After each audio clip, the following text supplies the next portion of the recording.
Bonjour, voici une capsule portant sur les tableaux de données.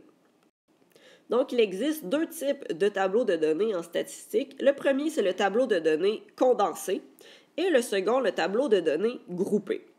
Donc, on va utiliser un des deux tableaux selon le type de données qu'on va avoir. Donc, je vais prendre le tableau de données condensé lorsque je me retrouve avec une distribution qui comporte un grand nombre de données. Et que dans ces données-là, il y en a plusieurs qui se répètent souvent. De plus, je vais utiliser le tableau de données condensé quand il n'y a pas beaucoup de valeurs qui sont différentes. Et c'est le type de données qui va être représenté habituellement par un diagramme à bande.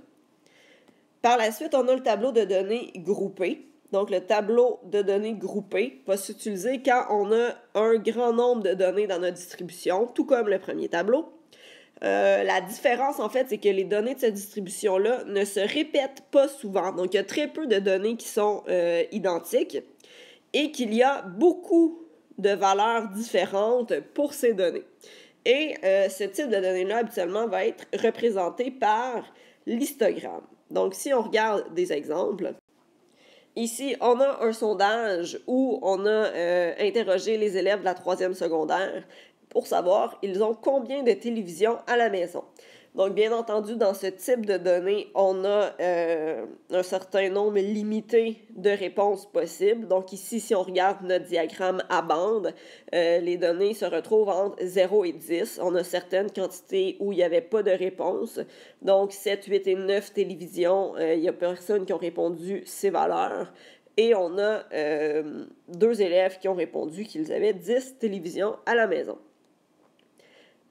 Donc, je veux représenter ces données dans un tableau parce que, bien entendu, si on regarde, on a 36, 71, 53, 30, ainsi de suite, données. Donc, il y a une très grande quantité de données récoltées. Ce serait très long de les écrire un à la suite de l'autre. Donc, dans mon tableau de données, je vais utiliser le tableau de données condensé puisque les données sont assez similaires et se répètent beaucoup. Première étape, je vais écrire mon titre. Je vais prendre le même que pour mon diagramme à bande. Par la suite, je vais devoir nommer chacune des deux colonnes. Donc, la première colonne sera toujours ce qui m'intéresse dans l'étude. Dans ce cas-ci, le nombre de télé. Et dans la deuxième colonne, j'aurai toujours la même chose, soit l'effectif. Donc, je vais aller rentrer mes données. Lorsque je fais ce type de tableau, habituellement, si les données sont assez rapprochées, je vais toutes les écrire, même s'il n'y a aucune personne qui a répondu cette valeur. Donc, pour 0 télé, on avait 2 personnes. Pour une télé, 36. Pour 2 télé, 71. On continue de cette façon. Donc, 0, 0, 0 et finalement 2. Donc, dans ce type de tableau, c'est toujours une bonne idée d'aller s'ajouter une colonne totale. Donc, je vais faire la somme des effectifs. Dans ce cas-ci, la somme de mes effectifs, c'est 214.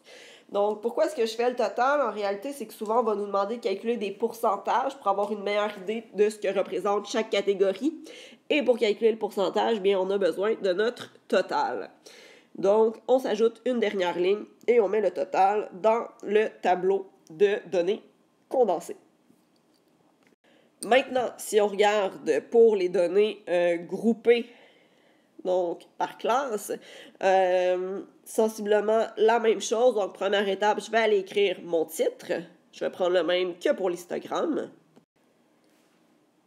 Et dans donc, la première ligne de chaque colonne, je vais aller mettre les titres. Donc, première colonne, ce que j'étudie. Dans ce cas-ci, le nombre d'heures d'écoute.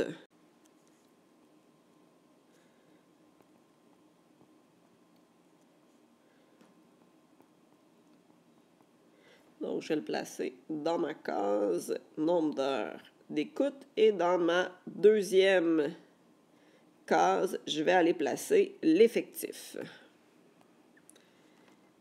Donc, dans ce cas-ci, mes valeurs sous le nombre d'heures d'écoute, j'aurai des classes parce que je n'ai pas les réponses exactes. Donc, je vais écrire de 0 à 5. Ensuite, de 5 à 10. Et je vais continuer comme ça jusqu'à la fin. Et de la même façon, dans ma dernière ligne, je vais me laisser un espace pour mon total. Donc, je vais reporter les effectifs. Donc, 89 élèves écoutent entre 0 et 5 heures de télé, 49 pour la case suivante, 27, 11, 10. On continue de cette façon. Donc, entre 35 et 41. Et au total, donc si je fais la somme de tous mes effectifs, j'arriverai à 207 élèves. Donc, en terminant, j'ai utilisé certains mots de vocabulaire durant cette capsule. Donc, l'effectif, c'est le nombre de fois qu'une donnée se répète ou le nombre de valeurs qu'on retrouve dans une classe. La classe, c'est l'intervalle de nombre comprenant les données de la distribution. Donc, dans ce cas-ci, c'était nos nombres d'heures. Et l'amplitude, que je n'ai pas utilisée, mais l'amplitude, en réalité, c'est la grandeur de chaque classe du tableau de données groupé.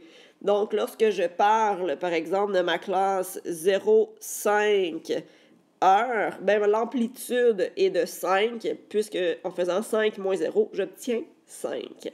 Merci!